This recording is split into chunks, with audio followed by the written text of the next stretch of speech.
ఏపీలో తాలిబన్ల పాలన నడుస్తోంది అన్నారు వైసీపీ సీనియర్ నేత పెద్దిరెడ్డి రామచంద్రారెడ్డి. ప్రజాప్రతినిధులకు ఇవ్వాల్సిన గౌరవం కూడా ప్రభుత్వం ఇవ్వడం లేదని ఆరోపించారు. కూటమి ప్రభుత్వం ఏర్పడినప్పటి నుంచి వైసీపీ నేతలను టార్గెట్ చేసి అనేక విధాలుగా ఇబ్బందులు పెడుతోంది అన్నారు. ప్రభుత్వానికి బుద్ధి చెప్పే రోజులు దగ్గరలోనే ఉన్నాయన్నారు పెద్దిరెడ్డి రామచంద్రారెడ్డి. రాజమండ్రి సెంట్రల్ జైల్లో ఉన్న ఎంపీ మిథున్ రెడ్డితో పెద్దిరెడ్డి ములాఖత్ అయ్యారు.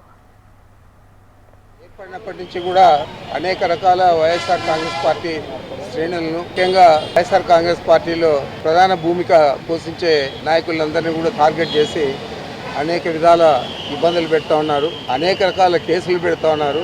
ఈరోజు ఇక్కడ పరిస్థితి చూస్తే ఒక తాలిబన్లనో లేకపోతే ఏదో విదేశీ టెర్రరిస్టులు ఎవరైతే ఉంటారో వారిని ట్రీట్ చేసే విధంగా ఇక్కడ పరిస్థితులు ఉన్నాయి. మరి ఒక ప్రజాప్రతినిధికి ఇవ్వాల్సిన గౌరవాన్ని ప్రజాప్రతినిధులుగా ఉన్న చంద్రబాబు నాయుడు కానీ వారి మంత్రివర్గ సభ్యులు కానీ ఎందుకు విస్మరిస్తూ ఉన్నారు నాకు అర్థం కావడం లేదు. మరి ఇది ఇలాగే కొనసాగిన ఇబ్బంది లేదు.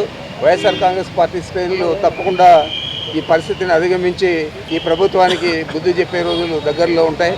మరి నేను ఒకటే చెప్తా ఉన్నాను, ఒక ప్రజాప్రతినిధులకు న్యాయపరంగా ఇవ్వాల్సిన సౌకర్యాలన్నీ కూడా ఇవ్వాలన్నా పని లేదా? వారిని టెర్రరిస్టుల మాదిరి చూసి ఆ విధంగా మీరు వారిని ట్రీట్ చేస్తారా? ఇది మంచి పద్ధతి అని నేను అడుగుతా ఉన్నాను.